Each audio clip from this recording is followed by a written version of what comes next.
Dividend.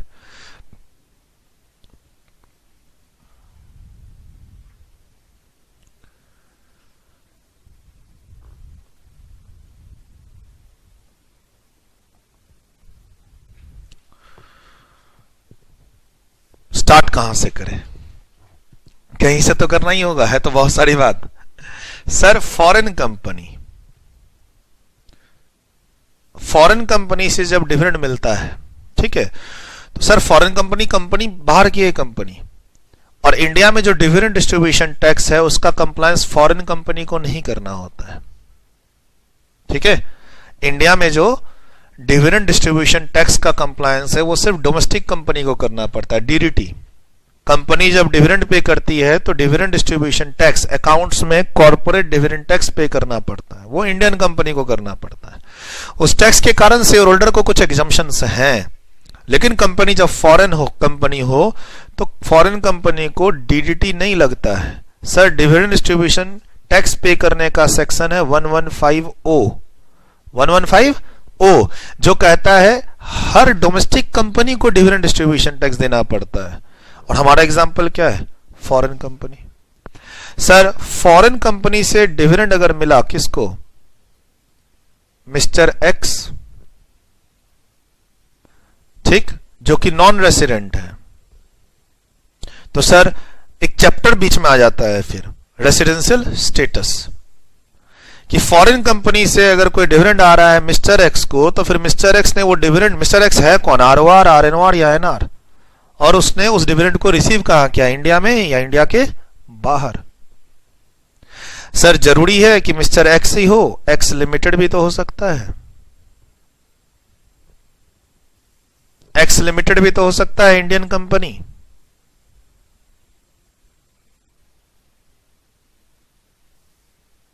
ठीक, और sir कोई बाहर की एक फॉरेन कंपनी दूसरी फॉरेन कंपनी को भी तो डिविडेंड दे सकती है, वाई लिमिटेड।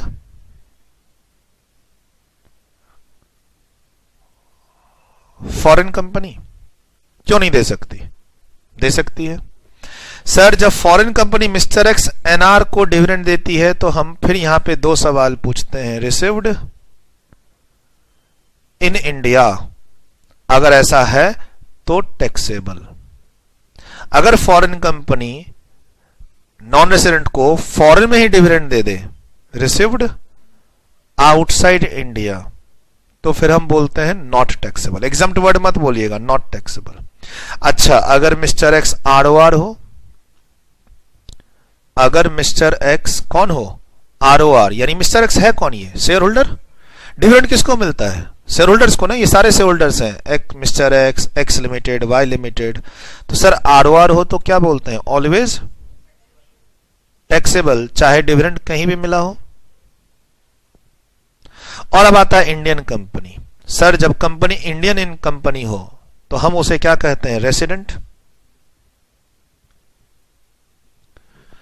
और सर रेसिडेंट कंपनी में रेसिडेंट ही होता, आरओआर नहीं होता, कंपनी में आरओआर आरएनओआर नहीं होता। सर इंडियन कंपनी है तो रेसिडेंट, और रेसिडेंट कंपनी के केस में आरओआर की तरह बिहेव करता है, ध्यान रखना। कंपनी आरओआर नहीं हो सकती, लेकिन जब कंपनी रेसिडेंट हो तो आरओआर की तरह बिहेव करेगी, मतलब ग्लोबल इनकम इज टैक्सेबल। अगर आप इंडियन कंपनी है तो रेसिडेंट, आपकी ग्लोबल इनकम टैक्सेबल होगी, चाहे पैसा कहीं भी रिसीव करो। आरओआर की तरह बिहेव करता है कंपनी अगर रेसिडेंट हो तो, ग्लोबल इनकम। तो sir always taxable, always taxable का मतलब, अब इसके आगे मैं लिखूं कि इस पैसे को तुमने इंडिया में रिसीव किया और बाहर रिसीव किया, कोई फर्क नहीं पड़ता।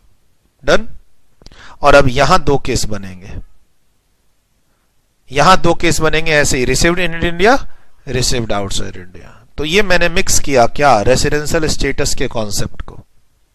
और ये थोड़ा ध्यान रखना कि अगर एक कंपनी रेसिडेंट होती है तो वो आरओआर की तरह बिहेव करती है, क्योंकि कंपनी में आरओआर आरएनओआर तो होता नहीं, रेसिडेंट ही होती है, तो हम ग्लोबल इनकम को टैक्स कर देंगे if firm is resident, if LLP is resident, if company resident होती है, फर्म भी होती है, एलएलपी भी होती है। आरओआर आरएनओआर का कॉन्सेप्ट इनमें नहीं होता, पूरे वर्ल्ड की इनकम को टैक्स कर देंगे इफ द फर्म, एलएलपी और कंपनी इज अ रेसिडेंट। अब लिखिए, लिखिए इसे,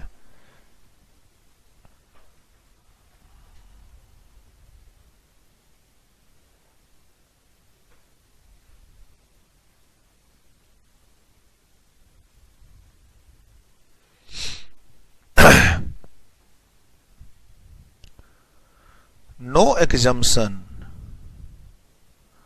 under section 10 clause 34 to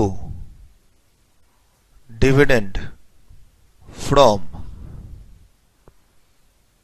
foreign company को कोई एग्जम्पशन नहीं है, और इस सेक्शन के अलावा कोई एग्जम्पशन है भी नहीं। इसको क्या बोलते हैं? क्लॉज, सब सेक्शन नहीं बोलते हैं, clause 34 of section 10।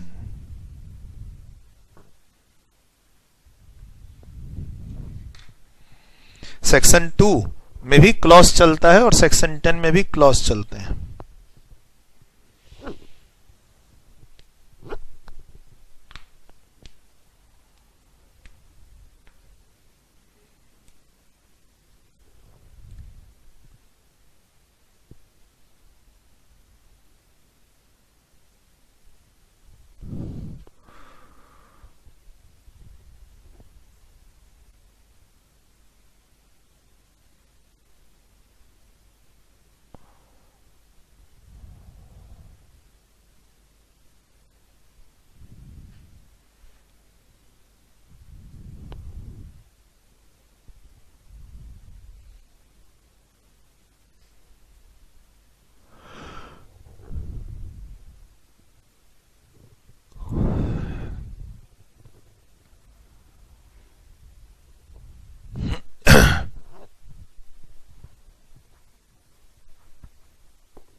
Always taxable.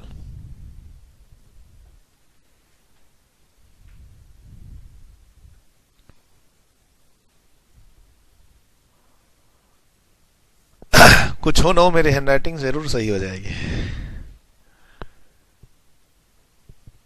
तुम लोग तो फिर भी मैनेज कर लेते हो, जो दूसरा मेरा नया बैच स्टार्ट हुआ है उसमें तो बच्चे परेशान हो जाते हैं।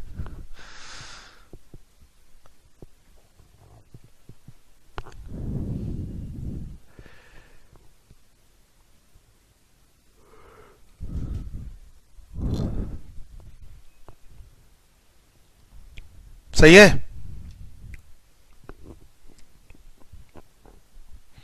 तो सर डीडीटी नहीं लगता फॉरेन कंपनी को, तो फॉरेन कंपनी के डिविडेंड्स को शेयर होल्डर के हैंड पे एग्जम्प्ट भी नहीं करते। भाई एक जगह तो कोई टैक्स देगा, अगर कंपनी डीडीटी दे दे तो हम शेयर होल्डर को एग्जम्पशन देंगे, और कंपनी डीडीटी नहीं दे रही है तो हम एग्जम्पशन भी नहीं देंगे, टैक्सेबिलिटी देंगे।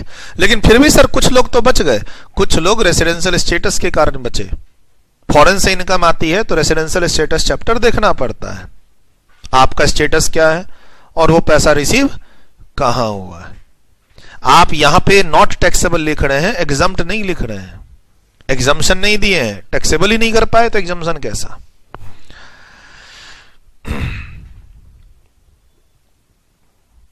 सर